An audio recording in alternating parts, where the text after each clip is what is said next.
Formula One has had over 100 teams since the World Championship started in 1950, but it's hard to find even one that has as much tradition as Ferrari. Nigel Mansell is almost home and dry in his first Grand Prix for Ferrari. A brilliant victory.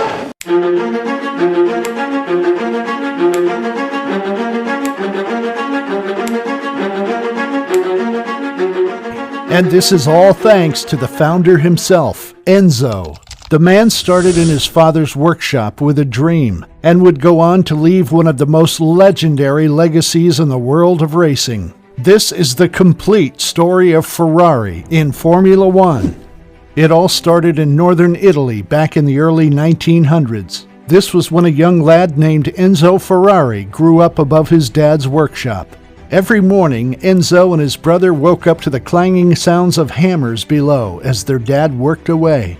Now, their dad had big plans for the boys to take over the family business. But Enzo had different ideas. He didn't want to be a run-of-the-mill workshop owner like his old man. Oh no, he had bigger dreams.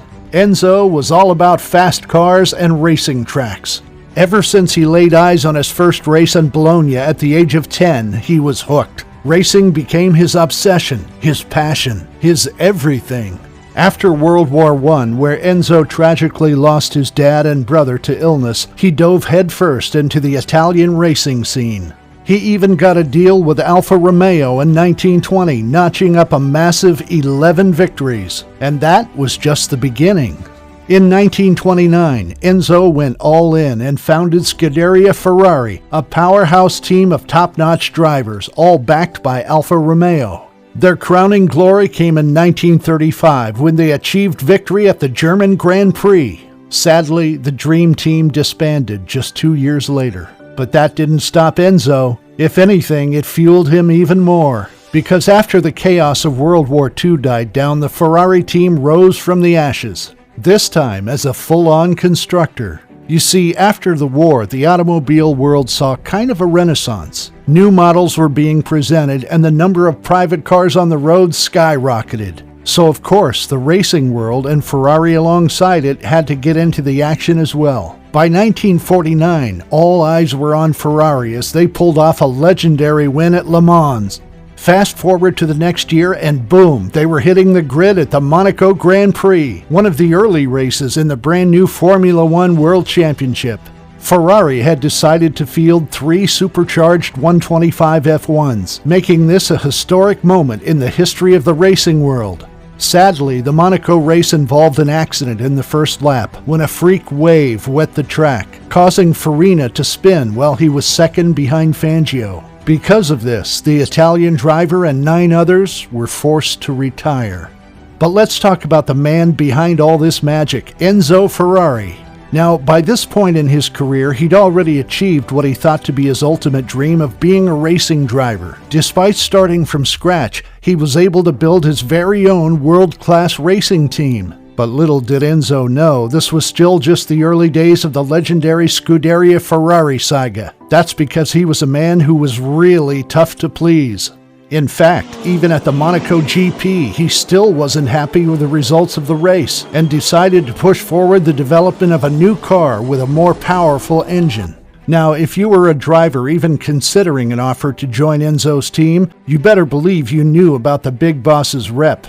Enzo didn't mess around.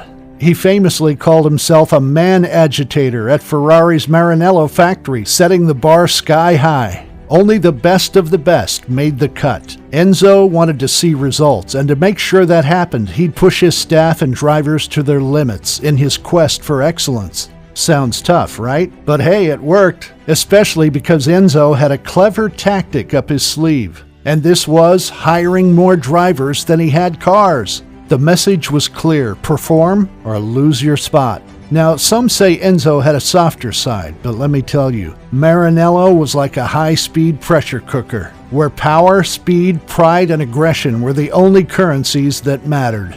Getting behind the wheel for Scuderia Ferrari was a badge of honor. But here's the thing, aggressive drivers needed an aggressive ride.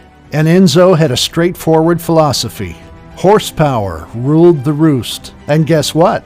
You know what the heart of any Ferrari worth its salt was? A 12-cylinder engine. Enzo himself once said that he married the 12-cylinder engine and never looked back. So it's no wonder that Ferrari's original powerhouse was just the beginning of a legacy of roaring 12-cylinder beasts. Sure, Ferrari eventually jumped on the aerodynamics bandwagon in Formula One, tinkering with different engine setups and rules. But that love affair with the 12-cylinder engine, it never really went away. Even into the 90s, Ferrari was the Lone Ranger on the grid, rocking those thunderous D12s that echoed across racetracks. And boy, that sound was way too iconic to even describe. So it's clear that by this point, Enzo knew his stuff very well. The guy was all about those engines. But let's not forget about the other end of the car, where an even more iconic Ferrari symbol stood tall, the famous prancing horse. After Enzo's first win with Alfa Romeo, he met Count and Countess Baracca, the parents of Italy's heroic fighter pilot Francesco Baracca. Now, Francesco had a black prancing horse painted on his plane, and when his mother passed it on to Enzo, she said, "Put my son's prancing horse on your racing car, it'll bring you luck." Enzo, being the creative guy he was, added a splash of yellow from his hometown Modena to the mix. And ever since, that iconic prancing horse has been driving Ferrari forward, fueling decades of unmatched success. Now, the pieces were finally beginning to fall into place, and the long-lasting legacy that this iconic brand has started was about to take shape. Let's be real, Ferrari isn't just any team. They're the kings of Formula One history.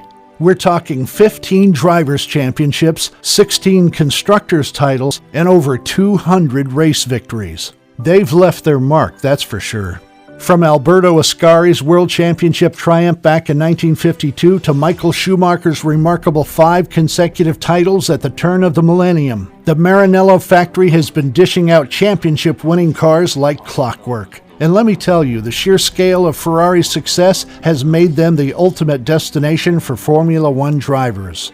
Who wouldn't want to drive for the team in red and become part of a racing dynasty like no other? It's a temptation that rookies and superstars alike find almost impossible to resist. Winning for Ferrari isn't just about crossing the finish line first. It's about becoming a part of history. And let's talk about the fans. Oh boy, the passion of Ferrari supporters is something else. Their crazy amount of support is unmatched in Formula One.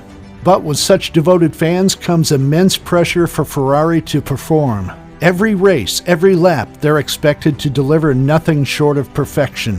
When it comes to Ferrari, failure isn't just disappointing, it's heartbreaking. Victories, on the other hand, are celebrated like nothing else, and for good reason. In the eyes of Ferrari fans, world champions aren't just athletes, they're immortal legends. Right up there on the iconic Monza podium, bathed in Ferrari red as the team celebrates a well-deserved win. Monza holds a special place in Ferrari's heart. It's seen its fair share of triumphs, heartaches, and even tragedies. But in 1988, something truly remarkable happened. Just weeks before the race, Enzo Ferrari, the man who started it all, passed away at the age of 90. His dream of a Ferrari victory at their home Grand Prix seemed impossible, especially with dominant McLaren drivers Senna and Prost winning every race that season. But fate had other plans. With just 2 laps to go, race leader Senna collided with backmarker Jean-Louis Schlesser, clearing the path for Ferrari's Gerhard Berger to take the lead and secure a stunning Ferrari 1-2 finish, with teammate Michael Alboreto coming in second. It was an emotional victory, a fitting tribute to one of the greatest figures in F1 history. At Ferrari, tradition runs deep. From the iconic prancing horse logo on every race car to the historic Maranello headquarters where Enzo Ferrari's legacy lives on, tradition is everywhere. And with every victory, Ferrari's relentless pursuit of speed and success continues, fueled by the same passion that ignited their journey 1,000 races ago. Anyway, if you want to check out some more content on F1 racing and its history, make sure to click on this next video.